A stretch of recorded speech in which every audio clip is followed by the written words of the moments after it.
Discussion on implantable cardioverter defibrillator or ICD and subcutaneous ICD.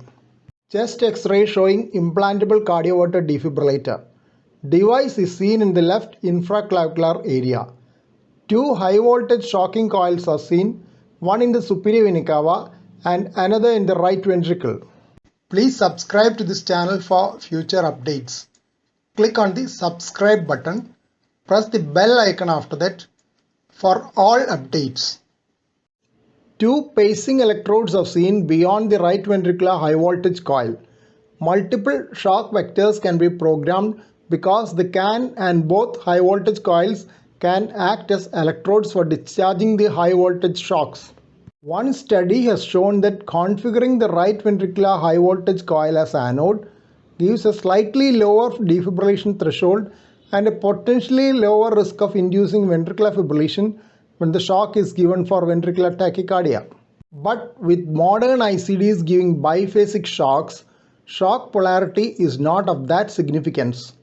Yet, reverse shock polarity can be tried in those with high defibrillation thresholds.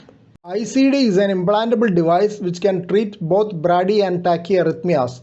If it detects significant bradycardia, it gives backup pacing signals. If a ventricular tachycardia is detected, it tries initially to suppress it by overdrive pacing. If it does not succeed, a direct current internal shock is delivered across the high voltage coils to terminate the arrhythmia. If a very fast ventricular tachycardia which is life-threatening or ventricular fibrillation is detected, the device straightaway gives a direct current shock to terminate the arrhythmia. This is a single chamber ICD. A dual chamber ICD will have an additional atrial lead which is useful in sensing atrial arrhythmias and avoiding unnecessary shocks. Inappropriate defibrillator shocks are one of the commonest problems faced by a patient implanted with an ICD.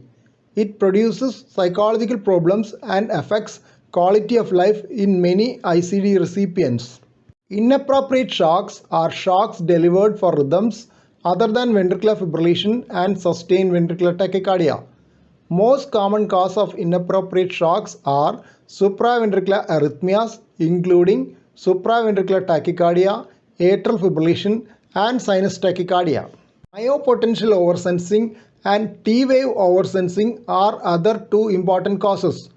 Lead fracture and device malfunction can also cause inappropriate shocks. Electromagnetic interference from sources within and outside the hospital are also an important cause of inappropriate shocks. The actual cause in a given case can often be ascertained by ICD interrogation and retrieval of the rhythm prior to the shock which has culminated in the delivery of a shock. Myopotentials can be reproduced by various maneuvers like isometric hand grip, Valsalva maneuver, and pushing against a wall with outstretched hands. Reprogramming the sensitivity and detection algorithms are often helpful in removing interferences due to myopotential oversensing and T-wave oversensing. Radiofrequency catheter ablation is an option in paroxysmal supraventricular tachycardia. Lead fracture can be detected by image intensifier fluoroscopy and also indicated by an increase in lead impedance on interrogation. Fractured lead needs replacement to prevent inappropriate therapy due to noise detected at the fracture site as well as to deliver effective appropriate therapy when needed. Most of the electromagnetic interferences can be prevented by proper precautions in and out of the hospital. Subcutaneous ICD is the term used to designate ICDs which are purely subcutaneous without any intracardiac leads. It was designed aiming to avoid the problems due to an intravascular lead for defibrillation which is used in conventional ICD.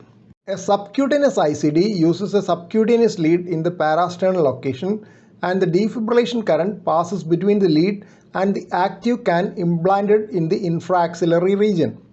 As there is no intracardiac lead, it has only facility for short period backup bradycardia pacing. Hence, it cannot be used for those with the indication for bradycardia pacing.